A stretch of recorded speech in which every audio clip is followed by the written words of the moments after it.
to do this. There's no sheep stations or anything.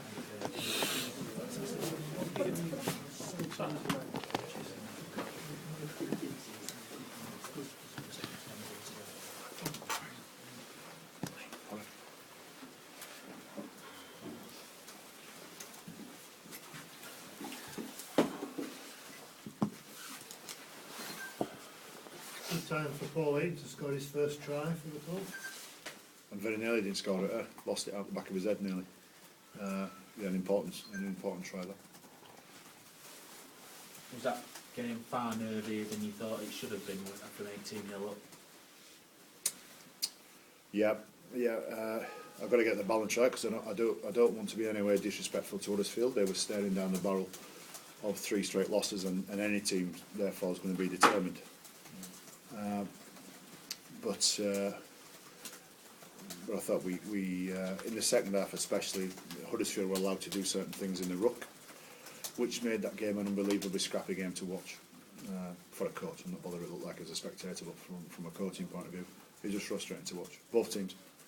And this is by no means having a crack at an individual referee, but the point I'm making is that if referees don't hold the ruck accountable for that type of defence, it just manifests itself into a scrappy game.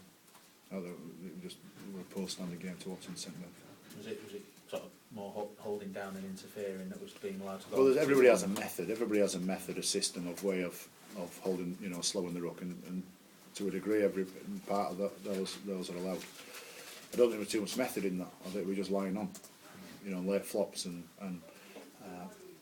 unrealistic timed rucks where it became slow. And as I say, I don't have a crack at Huddersfield. They're standing down the barrel of 3, and one of the ways of defending against those is by slowing the ruck right down. Well, that means then they need to be held accountable for that. And that's not to say that we should have a free run. I'm not saying that the refereeing of the game should suit Leeds. It's got to go both ways, because we start to do that as well. But you've got what you've got to do. Saying after we're 18-0 up, Huddersfield to come back and lead that game, credit to them for that. They've obviously got a bit more about them what their league position shows at the moment. Performance-wise, what would be your assessment?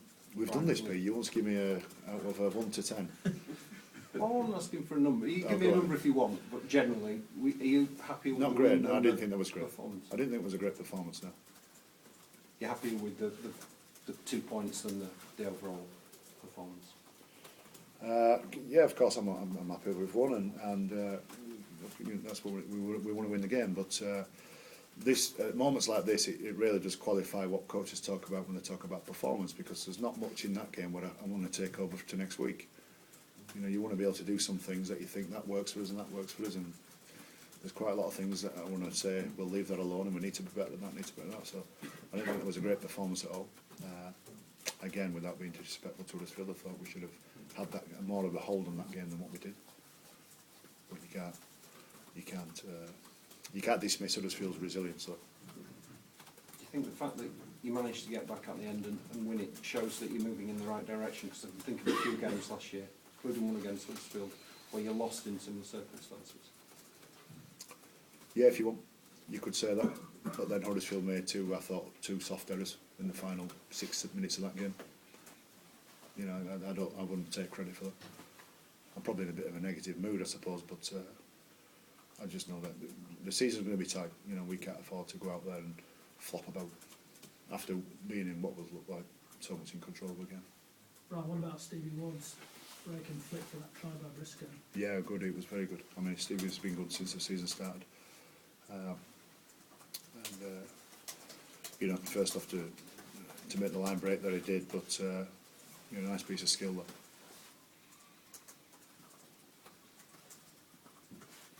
Any further questions? Thank you. Cheers.